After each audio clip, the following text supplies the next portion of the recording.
Hey everyone, I am TheChosenOneLegend here, as always joined by my co-host. Hi, I'm Kai, also known as Fascurreyn. And welcome back to the BunchaJokahs Podcast, where we talk gaming news and other Nintendo highlights from the past month. And it's been a weird one. As I was saying just before recording, a lot of the news is Mario movie stuff, but that literally is already out, so there really wouldn't be much point in us discussing the trailers for that at this point, so... Yeah. In fact, we're going to see it tomorrow, so we'll have a review on that later in the month for sure. But in the meantime, there's been some random stuff, Nintendo doing random bits, PlayStation doing some not too good bits, but we'll get to those. Of course, we'll also be talking about games we've been playing at the end. There will be timestamps in the description below if you want to check out the different sections. But let's start things off with Can't Have a Podcast Without News, Baby. The section where we talk over the news highlights from March, in this case. I had to do a bit of mental arithmetic there. Yeah, starting things off, I guess... Did you see the whole thing with DLSSR being announced, Kai? DLSSR? Oh god, this is going to show how out of touch I am. Give it a quick Google. This is essentially the upscaling used. So, generally it's like the Switch... Yeah. The Switch 2 has it, and many consoles do, to increase the visual look of games. But, when they can't run it natively at 4K, it upscales it to look like 4K, essentially, is my understanding of it. But the newer one they announced really looks like they've put an AI glam filter over every single thing. And it's not gone down well. Yeah, it's ironic because I'm saying this as someone who's literally using an NVIDIA filter on their microphone at the moment. But yeah, it just looks odd. I don't know. I get the effort they're going for. I understand what they're trying. But the glam filter thing is very obvious. It doesn't fit. And I feel like people should... Not even people. These companies should just accept that old games look old. I think it's fine for them to look a bit old and a bit rough. That's the point. Well, that's even the thing. It's not just old games. They're using this on, new games. Resident Evil 9 that just came out. And the new filter on it, it's one thing, increasing the resolution. Again, it's a very useful tool. The Switch 2 would not be able to make games look... certain games look nearly as good as it does without them on a handheld device. But when it starts to change the actual aesthetic of things, and now the protagonist of the game looks like she's wearing weird amounts of makeup and whatever, it's changing the style of it, and that's where it's more than just a resolution bump at that point.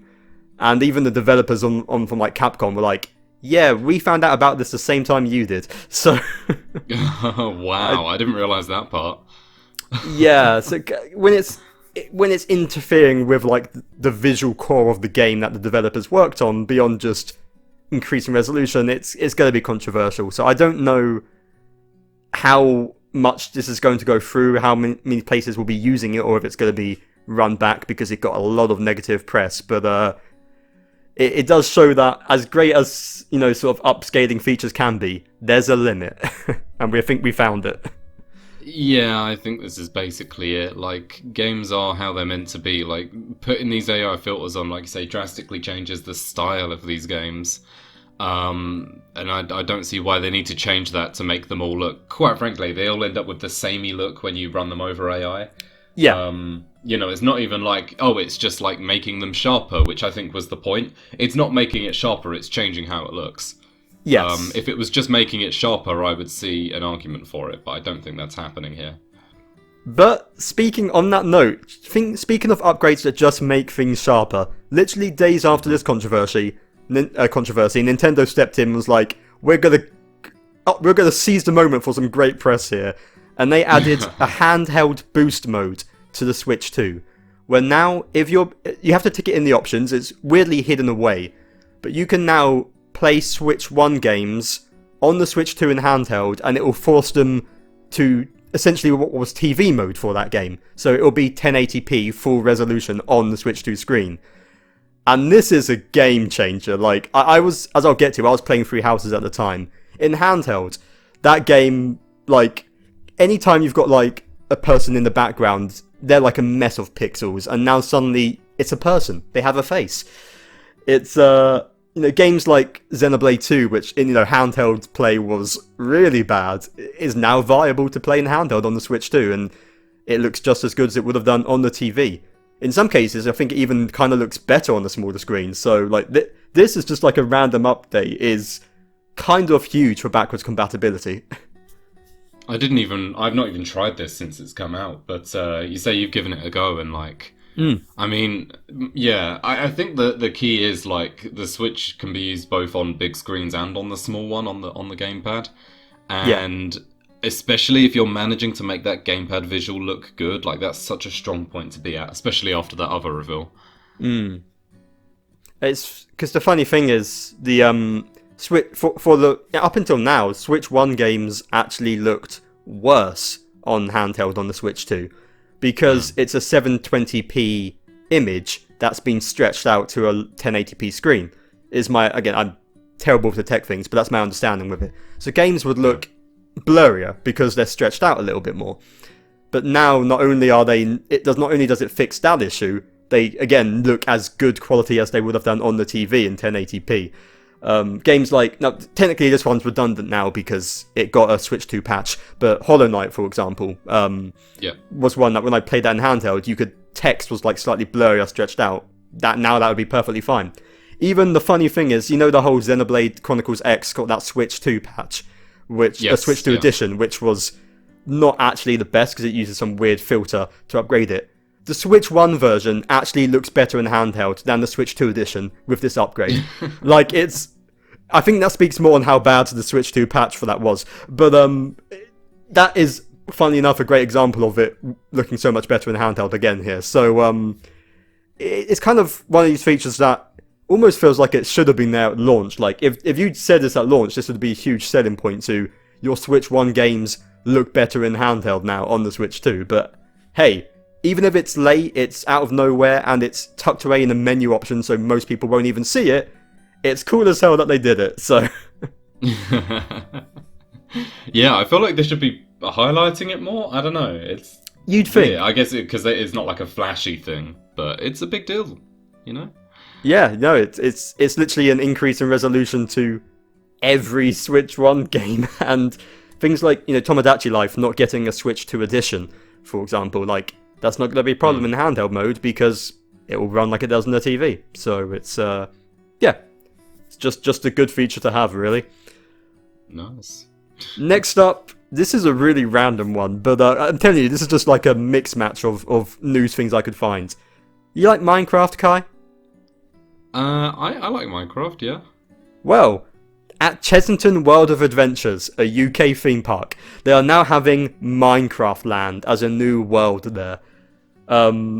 So it looks like there's going to be, merchandise. There's going to be a ride, seems to be based around like a trip through the mines, obviously.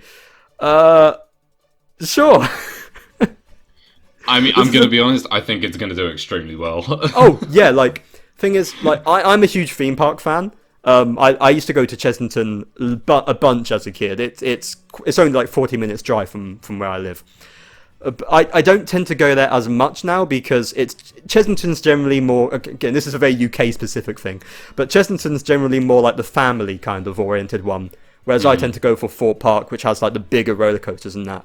But, with it having that reputation, you get Minecraft there, kids are going to eat that shit up, It's going to do very well. And hey, if I ever happen to go to Chessington again, I'll check it out and I'll talk about it here. It's not likely, but if ever I do, hey, it's not a bad idea to have. But it wouldn't have been my pick for Video Game World, but it makes so much more sense. So, are we not doing a BunchaJokahs trip to Chessington now for a game that I don't think we've ever talked about on the podcast? you know I'm down for that, Kai. You're saying that as a joke, but I 100% would. So, I mean, to be honest, I'm surprised this hasn't been done before now. Like a Minecraft Land, with how popular it continues to be forever. Yeah, it kind of feels like a no-brainer. So it's cool that they're doing it. I'll keep an eye out on like what they put into it, like rides and stuff like that. But it's just a good move, and it kind of speaks to how Minecraft is like one of those much older games now, which continues to still be really popular, regardless of like update cycle or anything like that. It's just like such a good game at its core that people are playing it all the time. Yeah, exactly. Yeah, it's been a while since I played it last, so I'll probably get back on that cycle of like playing it non-stop for 2 weeks and never playing it for another couple of years after that. This is the way. I mean, like, even as someone who's not a fan, like, it makes sense to like have cool theming because of the block aesthetic. It's quite easy to make look convincing, I would imagine, as well. So Yeah, it's kind of a no-brainer there. I'm still slightly salty about Chessington. This is a reference no one listening is going to get, but they got rid of the Bubble Works ride, which was the best ride there. It was pure joy, and now they replaced it with like a Gruffalo themed ride. Who gets that? I'm still salty about that. So, but sure, Minecraft. Let's move on from that. I do not need to go on an hour-long rant about the Bubble Works removal because I could. But anyway, something else to get mad about. Do you like price increases, Kai? Not generally. No, me neither. The PlayStation 5 has got a price increase by like £90 or something. I think this is the second one. It's like worldwide, but in the UK, a brand new OG PS5, not even to mention like the Pro and that, the OG PS5 costs £570 now. I got mine like 5 years ago for £450, and that was like full price. Like, things are meant to decrease in price over time, not go up. Thanks economy, thanks AI killing the RAMs prices and that, which is I think the general cause of this. But it's bad. Yeah, it's not a good sign of what's to come if they're increasing the price of a console that's like quite a couple of years old. 6 years old? Point. Yeah. 6? Jeez. I know. Yeah, wow. Yeah, I mean, that's just kind of nuts. I don't remember how much we got our PS5 for. It wasn't on launch. But it was probably $450 as well. Probably, and it's just like to increase the prices. I mean, obviously they're doing it to keep the business sort of standing up a bit, but like, who's now going to buy it after it's increased in price? Yeah, you know, it's so weird. It is. It's kind of a nightmare situation, and again, it's not that I want to give Sony any credit, but it's not entirely their fault. No, because, it's not their fault. Again, not really. The economy's going to shit in many ways, particularly again with AI. Like prices for like hardware is skyrocketing up, and it feels like it's only a matter of time. Like this could happen with the Switch too. Let's be real. It could have a price increase. Now, it is also possible that Nintendo think, okay, our Switch 2, which seemed pretty expensive at launch, now seems like a pretty good bargain compared to everything else. If we can eat the costs on this, we might sell a bunch more Switch 2. So maybe they'll stay the same. But it would certainly make them look good. But I wouldn't be surprised if that goes up as well in the near future. It's hello Dystopia. Yeah, it's worrying, and I think it's a very good opportunity to say, look at the consoles you already have. In particular, look at Steam, and this is coming from someone who isn't a particularly like massive Steam person. Look at Steam, look at the indie games, and see how many you can get for the price of a PS5. Yeah. And, like, sure, you won't be able to play like a handful of very, very good games, but look at how many indie games you could get and be responsible, you know. Although the thing is though, if you wanted to play those indie games on Steam, like building a PC or getting a laptop is more expensive than it ever was too. And that's true. Yeah. And like the Steam announced their own console like thing, and I think they haven't announced the price yet because they had to delay it because they're not sure how much it's going to have to cost anymore with things increasing. Like it's basically if you've got a Switch 2, if you've got a PS5, treasure it because it's going to become a gold commodity in the future. True. You know what, everyone, get your DS out. Yeah. Come on. Get your DS out. Yeah, you've got Pokemon Black, White 2 and other good DS games. Play those. DLSS? Nah. DS is where it's at. That's the important stuff. But, yeah, well, again, we'll see how that pans out. We'll see if Nintendo increase their prices. Maybe things will stabilize eventually, but, yeah, it's certainly becoming increasingly tough market to get into gaming right now. But hey, we own the console, so we're alright for the time being. I still wonder, like, we're not far off, hypothetically speaking, like a PlayStation 6, but how much is that going to cost now? Like £1,000 at launch? Who's going to buy that? It's yeah. Yeah, it's going to be ridiculous, and it's like I can't even see it happening. Maybe it's just because we're not as in touch with it, but I don't feel like they've massively scratched the surface of the PS5 still. No, I agree. Yeah, there's like 1 or 2 games where it's like, oh, these can be played on it and they're better, but like, what's actually set it apart from the PS4 realistically? We will sadly probably have more on that in the near future. But in the meantime, that's pretty much all we have. Like, I tried to, like, there's a few other small bits, but like, Yoshi and the Mysterious Book got a new trailer, but we're not buying that. Like, I didn't even watch it. That's just a full-on kid game. Like, it's nothing. It solidified that fact. And hey, again, there's an audience for that. Young kids are probably going to play it and love it. But yeah, Yoshi's Island, this ain't. So let's just move on to the final segment of the podcast. Games time, baby, where we talk about games we've been playing. And tell you what, I'll start things off for this one with a game I beat right at the start of the month, and that is Zero Escape, Virtue's Last Rewards, the second game in the series. Continuing that visual novel binge, I literally just started Eye of the Somnian Files as well, so oh boy, there's so many. Oh wow. Yeah, it's a roller coaster. But for now, Zero Escape, like, this is a very good sequel. It kind of, at its core, it's just more of what the first Zero Escape did.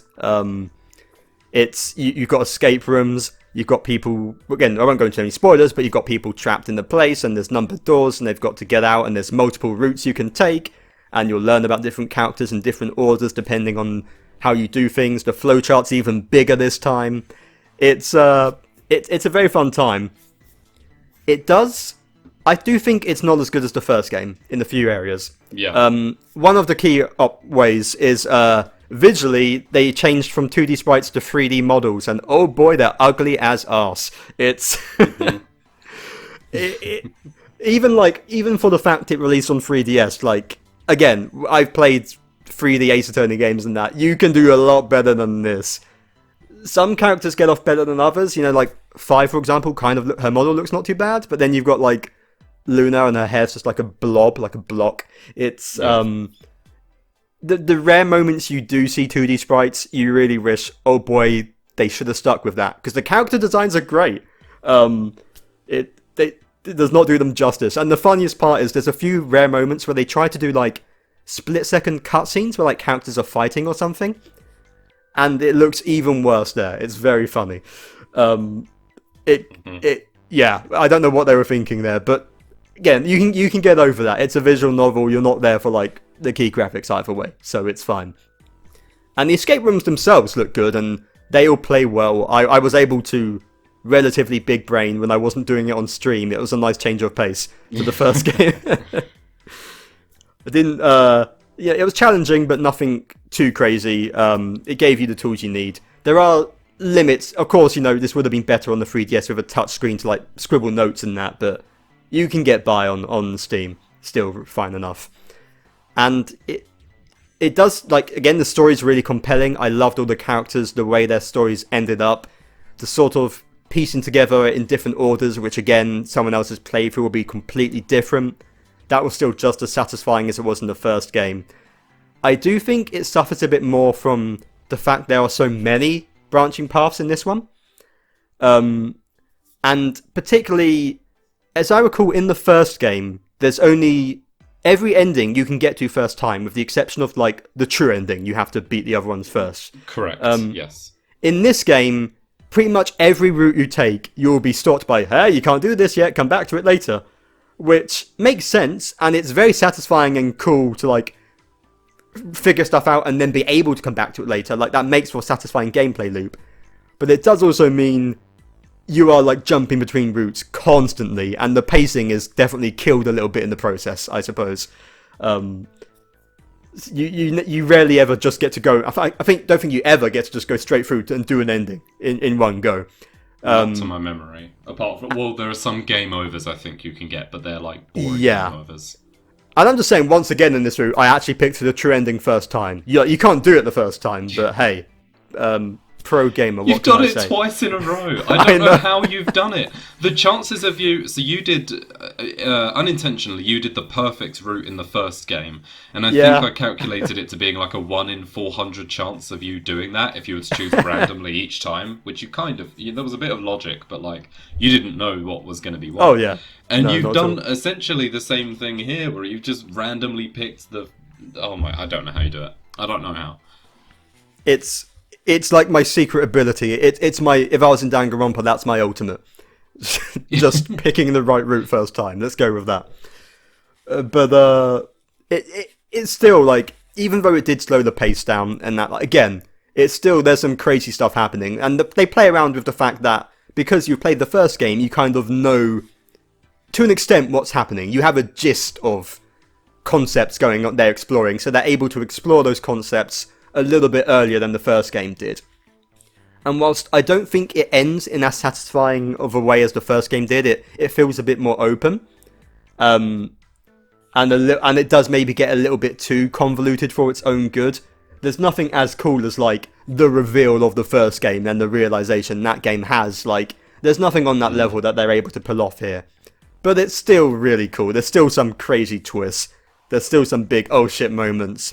And it's certainly satisfying to sort of piece together. And again, music, vibes, atmosphere, all on point. So it's another good one. And like, maybe again, it's not quite as good as the first game, but it's a worthy sequel still nonetheless. So I had a great time with it.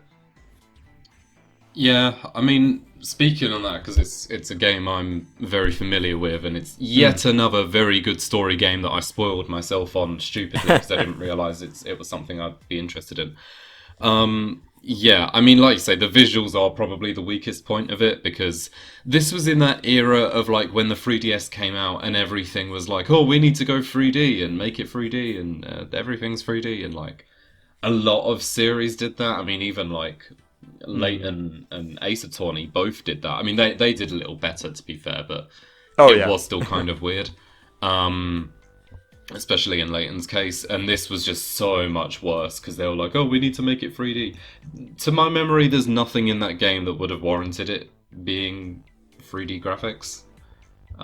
Which you know, they even all have 2D like official art that looks pretty good. They could have just used that. Yeah. It's definitely the weakest point. And yeah, it's like you say, the story is essentially, they're like, hey, what we did in the first game worked, let's do that, but extrapolate it out way further. And it's cool in some ways, it really branches out the world and sort of explains a lot of it. But at the same time, for me, it feels like it goes a little bit too far with being complicated. Like, the first game's strength is that it's pretty complex, but it still feels grounded in reality in a way. Yes, like it feels. It does, yeah. You know, you have, by the end of the game, you still have a decent enough grasp on what's going on. Whereas by the end of this one, I'd clocked out. I was like, this is silly. These endings are really long, and I don't really care anymore because it's just too complicated. Yeah. So it doesn't help a whole lot. But I do think some of the ideas they pull are cool. Again, one of the very cool ones that I'll just reference where it's like, what was it? Oh, you picked Betray before, you picked Allied last time, something like that line. And that is a line that, once again, you are meant to get much, much later on, and it's a big revelation.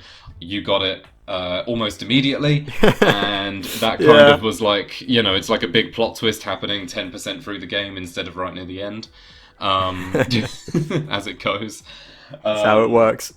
Yeah, that's part of the game, though. I'm sure there's other things that, I mean, for example, again, I don't think I'm massively spoiling, but the Golem stuff. Normally that people get that within their first like couple of hours, and you didn't get that until right near the end, if I remember. Yeah, that's right. Yeah, which is crazy because I kept thinking, oh, maybe he just hasn't mentioned it. But yeah, so it's a very interesting game. I think it does some stuff cool regardless. The characters are neat. I don't know if you had a favourite. Yeah, it honestly, like, I feel like this game had a very sort of quite a strong cast. I think compared to the first game, there was like more of a clear cut. These characters are nice. These characters are assholes. So whereas the first game, I feel like that varied more. People would have subtle sides to them, whereas this one's like, no, this one guy is just an arsehole from the beginning. Yeah. No, absolutely. Like everyone in the first game was kind of like grey. They'd betray you or help you depending on the situation. Whereas this game's like, yeah. Oh god, but some of them. That being said, I can't even spoil it. Characters did definitely have multiple facets to their personality where you couldn't always predict whether they would work with you or against you in certain situations. I will give a shout out. I think Luna had a really good story, and I think Tenmyoji as well may have had one of the better endings, and that was the one I discovered first, actually. So outside of the game overs. So yeah, but again, like I think they all solved their purpose well, and it bounced off each other quite well, and it was interesting. Like again, as a sequel, I think it's interesting to compare it to something like Danganronpa 2, which I think that game does a better job of. Okay, you kind of know what to expect here from the first game, so we're going to do that, but we're going to play on the fact that you know what to expect. I feel like Danganronpa 2 does that really well, whereas this game kind of just does more of the same and then gets too convoluted when it tries to differ. But at the end of the day, it's still a good game, and if you like the first one, you're gonna like the sequel, so it's still a good time. Agreed. But what have you been playing this month, Guy? Which one should I touch on first? I guess the one that I technically finished first. It's one I've been meaning to get to for a very long time now. It is Astro Bot. Oh yeah. So I finally picked this up. This was at the start of the month, so it's been a couple of weeks for me now. But I was like, okay, pick this up. Let's play it. Let's give it a go. And man, I really enjoyed Galaxy 3. Because that's essentially what this is. On a lot of fronts, like it's a very simple, fun game. They've got a very reliable, consistent formula. They use it well. They use it normally in a way that works. You just go through these worlds. You've got collectibles in each level, each with its own themes. You got your different power-ups that you use that are all fun. It's all charming with all these little PlayStation character references and stuff. They've got like even boss fights that are cool. Like, it doesn't do anything that absolutely blows your mind, but the entire game is so just consistently very enjoyable. There is no weak point. There is no slow point in the game. It's just a ton of good levels. And as a result, I just had a simple good time with it. I was like, walking through, there's all these characters. Is that Parappa the Rapper? I didn't know that was a PlayStation character. That threw me off more than anyone else.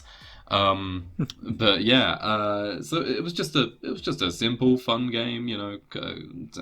10, 20 hours, however long it ended up being. So that part of the game was just a simple, good time. Like the controls are really clean as per usual. And then you get to the post game and you've got your speedruns, which I have played. The only gripe, this is probably the biggest gripe I have with the game, and it's very minimal, is there are 2 worlds of speedrunning in the post game. One is 8 levels and the other, or technically 9, and the other is, I think, 5. And there's only like a total time speedrun thing for the 5 levels world, rather than the 9-level world. And I think the 9-level world is like they have way better designed levels in my opinion. All of them play off of power-ups. I think that might be because they were added as like DLC, so maybe because they added them one by one, maybe that's why. But it's still weird they didn't do it at the end. Like they could have implemented that, yeah. Because I focused on those ones in the 9 levels way more because I just liked those levels a lot. I just spent like 10 minutes, 20 minutes on each one. I did pretty well. I think in almost all of them, I'm in like the top 6,000 in the world. There were 1 or 2 where I've got in the top 1,000 in the world, which is fun. Nice. It's just, it's a little bit easier to do when it's not a free game, I guess. But I really like the speedrun levels. They were great fun. And yeah, like I say, overall, like I'd finished the game within, I don't know, 25 hours maybe, give or take. It's a very simple, short game, but it does everything well. There are no weak points. It's just a good time. It's just a good time. Yeah, I agree. Like it's one of the most consistent games of all time, where maybe there's not like any like big crazy moments or incredibly awesome gameplay sections or anything that's gonna blow your mind, but it's just consistently good. And it's like, yeah, like you say, there's no slowdown. It never lets up. It's just it doesn't overstay its welcome either. Like it stays exactly as it needs to be for as long as it needs to be, and then it's done. So I'm coming for those speedrun times though. Give it time. I'm assuming you stole mine because I yeah, of course, yeah, every single one. But I only tried, like, I only did it to beat it for myself, because, like, I'm not going to run for a time now, because if we go too hard too early, then we don't have to back and forth, and that's the fun. So, yeah, our times are very good on the original as well. We just, competitiveness gets us very high up those rankings. But I put in a lot of effort to those rankings, so I'm happy to see you try them. Oh yeah, one day. I don't know when. Again, it could be like 2 years from now, but one day. One day you'll get a message from me saying, "Kai, check Astro Bot." I wait for the day, but I will say as well, like, again, as much as this game was amazing, man, I realise in hindsight how lucky it got with the year it was released for Game of the Year. Like, again, it's an amazing game, but I do not think this would have even got nominated for Game of the Year in a lot of years. What was it? It got the award in? Was it 2024? Is that right? Yeah, it would have been 2024's Game of the Year. Yeah. Like, I'm realising, man, that year really struggled for games, because, yeah, in most other years it wouldn't even be nominated. I mean, yeah, you put it, So, again, it's fun, but having played Clear Obscure myself last year, you stack it up against that, and it's like, there's a big difference in quality. Yeah, man, Xenoblade 3 should have waited until 2024. It could have actually won, man. It could have won. It didn't even. It lost music to God of War. They weren't going to give it its credit. No, that's true. It's a JRPG. They only like FRPGs, French ones. Yeah. But no, I can't believe we live in a world where France is winning, but here we are.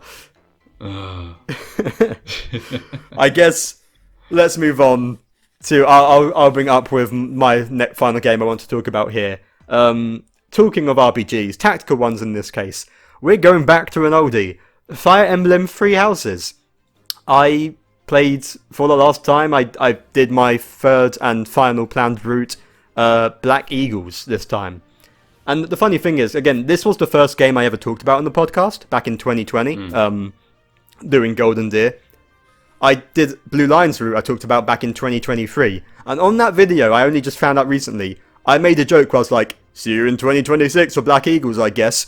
I swear this wasn't intentional. No way. Like, I did not intentionally play it now with that in mind. It was only halfway through. I was like, wait, did I say that? I was like, yeah. So, I would say right now, there is no church route in 2029. Don't expect it. That ain't happening. But, so yeah, I won't talk about, like, the game specifics too much. I've, again, talked about it before. It's a fun game. It's relatively easy. But you have a good time with it.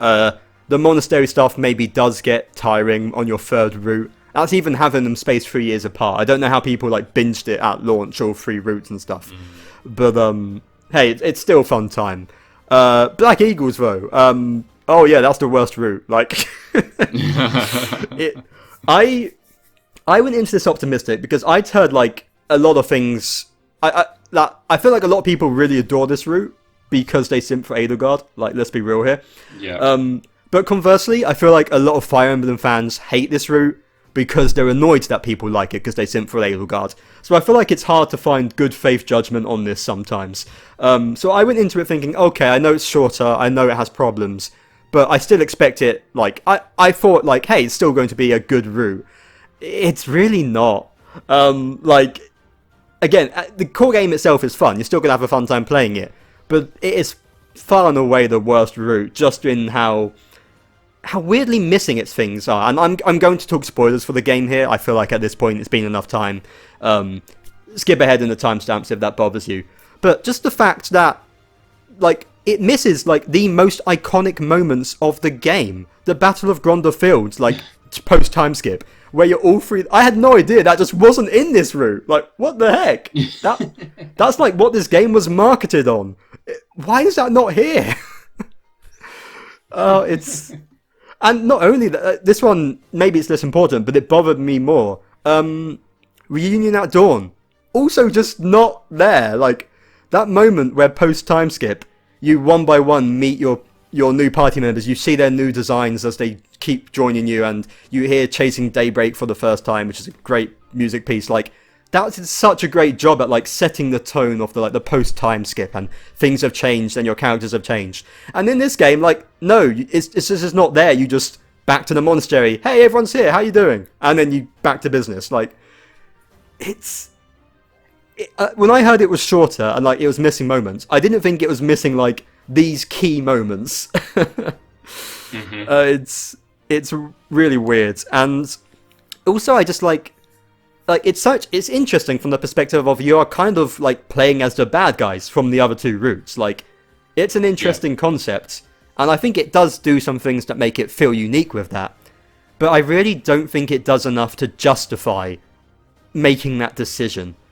Like, if it wasn't for the fact that I knew this is what I wanted to do Black Eagles, and this is what did Black Eagles, I would have ended up doing Church route, because it just doesn't make sense for Byleth to join Edelgard when he or she does.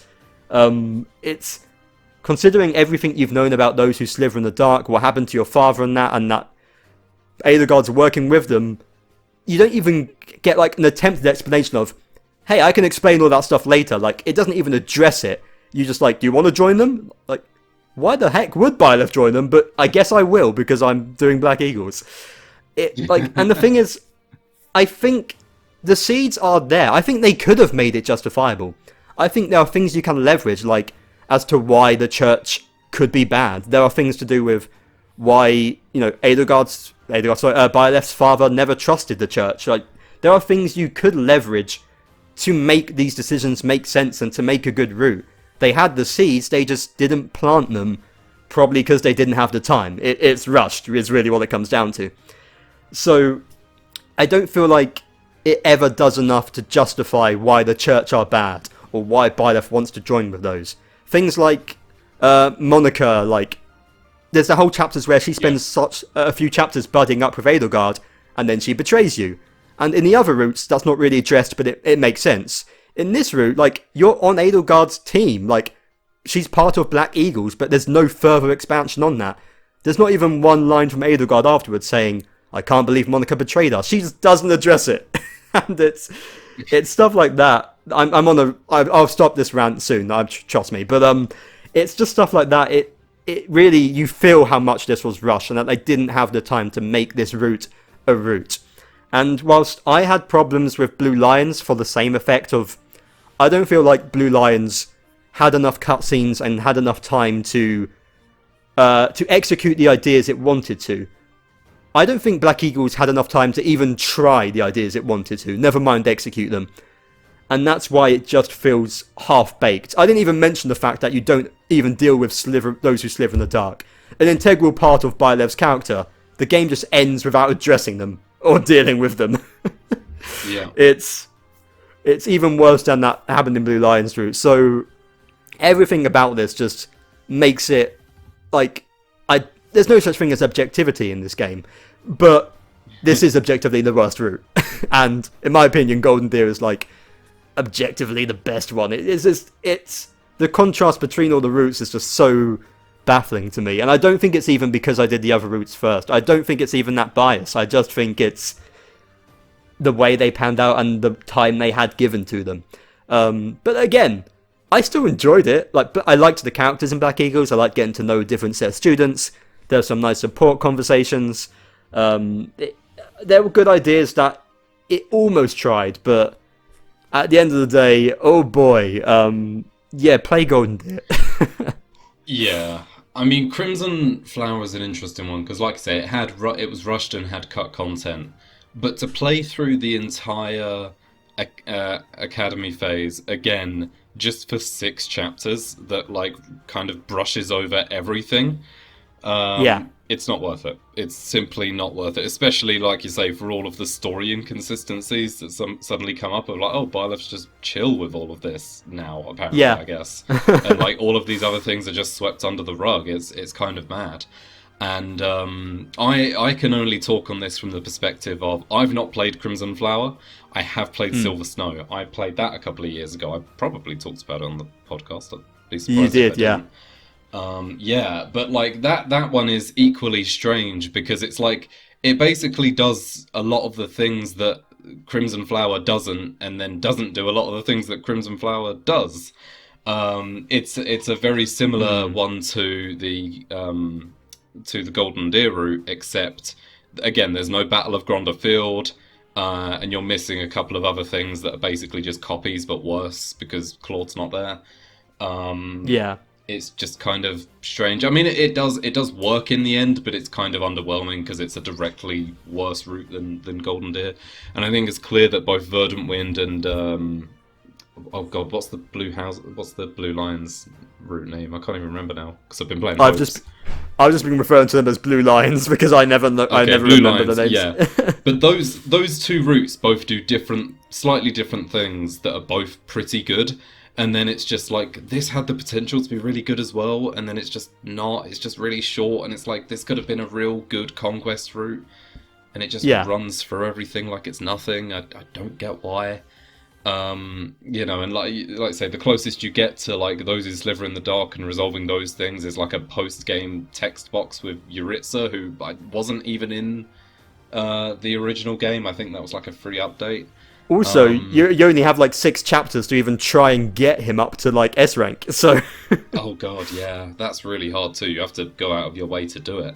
Yeah. Otherwise, it's not going to happen. So it is just kind of underwhelming, and it's like a weird one where this world is so fleshed out and developed, and yet they gave you 6 chapters of not a whole lot. Like to be clear, like on that thing of like not enough time, like I had Byleth end up with Edelgard. I only got to S rank like the chapter before you have to make the decision. I nearly missed that entirely with the titular character of the route. But yeah, it like you say, it's just a shame because again, I feel like I think the lore is there where you can make a good route where you go up against the church and where you can justify these decisions. I think there is enough stuff there you could make something good with if they were allocated the time to do it. But as is, it's vastly inferior. And at least with like, again, although I do think Golden Deer is, in my opinion, like I still think it's vastly superior to Blue Lions. I at least can understand picking Blue Lions. I feel like there are things it does that Golden Deer doesn't. Even if it doesn't execute them perfectly, like it does have that more character-driven story, which I think is interesting. Whereas Black Eagles kind of just leaves you with nothing that makes it worthwhile as a route. So, hey, I'm glad at least my plan was I wanted to beat them all, so I've sort of completed this game before the new one comes out this year, which is Fortune's Weave, which seems to be connected to the Fodlan and that. So that sort of got me up to date on like the lore of everything. That was sort of my plan here.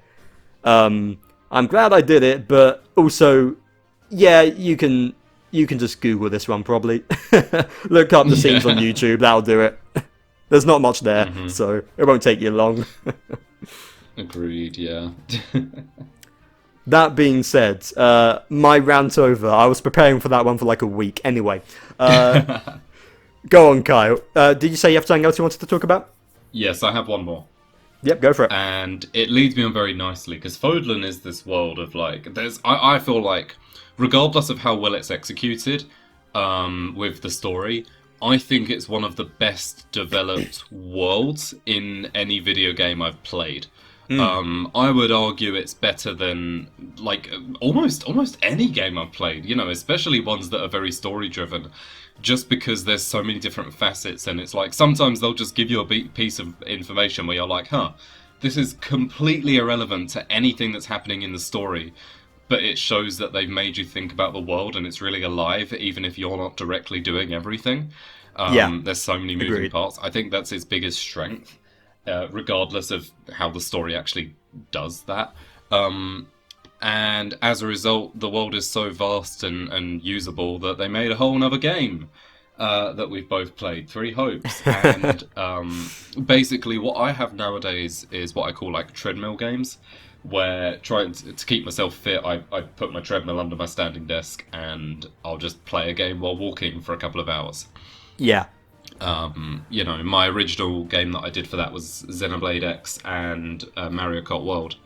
And then I finished those and I was like, okay, let's do a Three Hopes route. I think I started it back in like November or something. Because it's a long game. And I was like, let's do the Azure Gleam route, Dimitri's route. Because it made sense after doing Golden Wildfire. And I did New Game Plus, I did hard difficulty, which means that at first enemies are a bit lower leveled, but very, very quickly you will become underleveled. I think by the time I got to the final boss, I was underleveled by like 30 levels or something. But it's a Warriors game, so it doesn't matter. Yeah.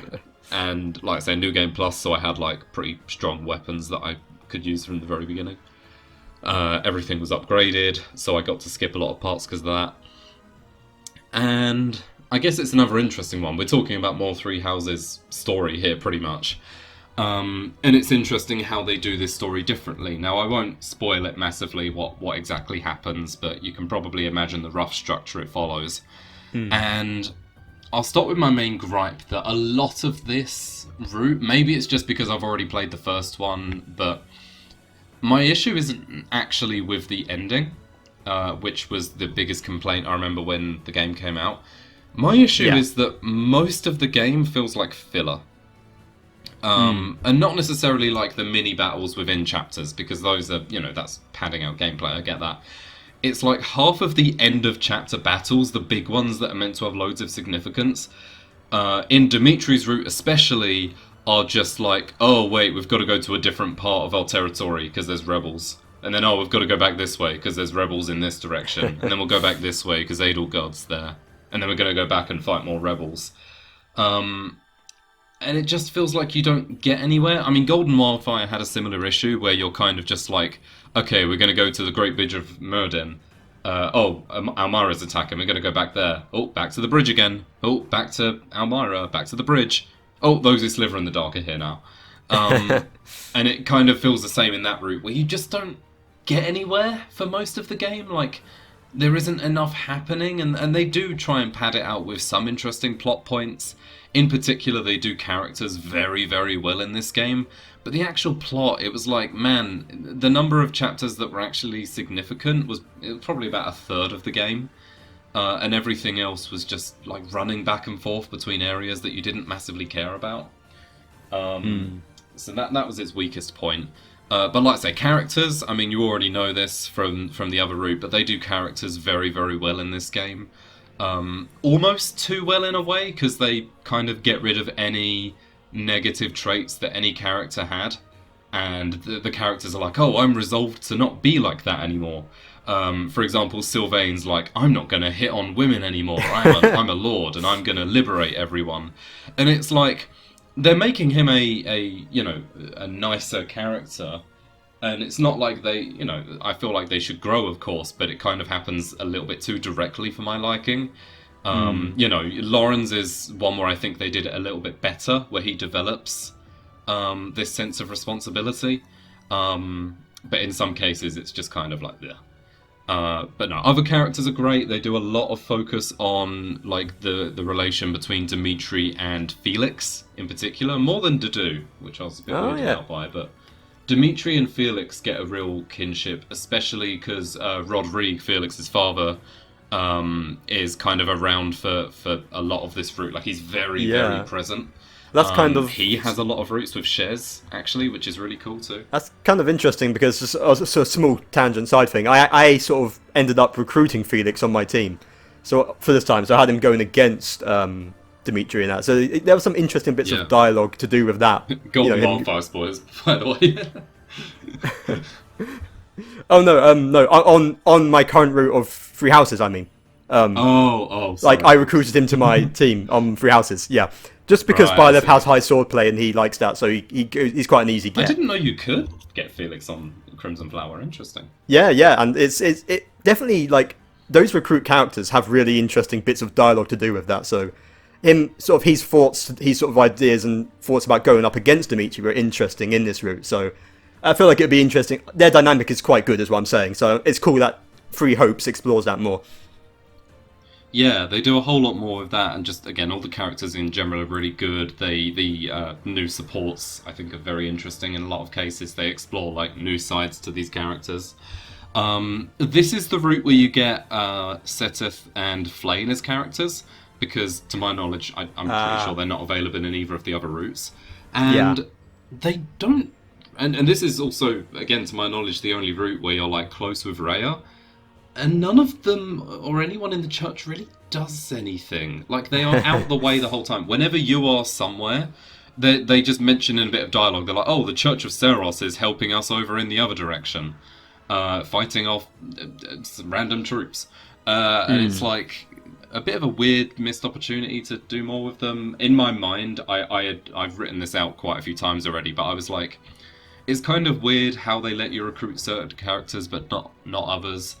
I had this idea of a fourth route that was basically a mix between Church and the Ashen Wolves, because the Ashen Wolves are just recruitable in every route, and it's a bit weird. Yeah. So I was like mixing a Church/Ashen Wolves route where it's both Seteth and Yuri are like both kind of your main characters. Would have been a really cool way to do it, but I like that. They just kind of squeezed it all in here instead, and it's like, okay, whatever. That being said, though, I don't mind the way that the route goes when they do progress with the story. It kind of is a retelling of what they do in the original. It's not massively different. The biggest one is that the story puts way more emphasis on the tragedy of Duska and the stuff like where Dimitri's father had been assassinated and all of that. It puts way more emphasis on that rather than Dimitri hating Edelgard herself. He's more like, I want to learn about the past, and it ultimately culminates in him having the biggest focus on those who sliver in the dark, whereas obviously Golden Wildfire does less of that than the original. This is where it goes. So actually, I'll say, as much as Golden Wildfire was a bit weird with its ending and wasn't wholly satisfying, I'd say this one was better. Not amazing still, because it's still abrupt. I mean, they're all pretty abrupt, where it just kind of rolls to credits. But I do think this one was better, and it resolves a couple more things that make sense. So, I don't know, overall the game's fun. Like, it's Warriors. The gameplay, you know exactly what that's going to be. Most of the game is just // hack and slash. Use combat art, kill lots of things. And it's fine, it's kind of turn your brain off. It's the kind of thing I needed while I was on a treadmill, to be honest. Just turn your brain off and spam the Y button. Yeah. So it's fine, but again, for me, it was a good refresher on Fortune's Weave as well, funnily enough. So I'm very interested to see how they develop on the world from there, because I assume they're going to have Three Houses be the canon, not this. But again, it just kind of proves what an interesting world it is and how much potential there is. So we've got a lot to look forward to. Do we know that Fortune's Weave's coming out this year? Have they said that? It's this year, but we don't know any further than that. Okay. Who knows? Much later on then. E3, summer or winter, something like that. Okay. Yeah, I'd imagine it's like a summer, September kind of game, that kind of time period maybe. But I mean, funny thing is, talking about Three Hopes, is I actually started, before I did Three Houses, I started Three Hopes and I was going to do a run of that instead. I started, and my idea would have been to do like Golden Deer and Three Houses, Golden Deer, Three Hopes, Blue Lions, Three Houses, Blue Lions, Three Hopes, that. But I thought, okay, I want to have done all three of the routes, so I'll do a Black Eagles run of Three Hopes. I started it, and after a the first few opening chapters, I sort of thought, this feels like, although you don't have to, it kind of feels like it expects you to have played or at least to know the route in Three Houses before. Oh, it does. I've noticed that as I was playing. It's near unplayable in terms of story if you haven't played Three Houses. Exactly. So that's why I ended up pivoting. I started the Black Eagles route of Three Hopes, and I thought, actually, this feels like I should do the Three Houses route first. And whilst it would make more sense for me to pivot to Blue Lions and do a Warriors route of that, I want to have done all 3 routes, and also I only played a Warriors game recently with Hyrule Warriors, so I was like, yeah, I'll go back to 3 houses. But I nearly did the 3 Hopes run. It was close. But that's the thing, like, again, like you say, even if like some of the routes don't execute things perfectly, and they're definitely imperfections in some ways, like, it's just an interesting world that I probably will get around to Blue Lions 3 Hopes at some point. Like, later next year or something, I do plan to get around to it, because the world is that interesting. You kind of want to see more about it and develop these characters in different ways. So, it'll be interesting to see how Fortune's Weave capitalizes on that. But hopefully we'll find out soon in that regard. Indeed. But that does bring us to an end to the podcast for this month. Thank you for listening. Of course, you can find us here on BunchaJokahs on YouTube, or audio-only versions on Spotify. We'll have main podcast first Sunday of each month, various discussions. We'll be doing the Mario Galaxy movie review later this month, and reactions to any Nintendo Directs or anything like that. Kai, where else can people find you at? Twitch.tv/Fascurreyn. I have not been streaming for the last month because of illness, but I do intend on getting back on it and doing a couple of different things. Hell yeah. And you can find me, twitch.tv/TheChosenOneLegend. Also haven't been streaming the past month, but we'll maybe get back to things in the next few months or so. So there'll be links to those in the description below, as well as our graphic designer, Samm. And that's about it. Thanks for watching, and see you next time. Goodbye. Goodbye.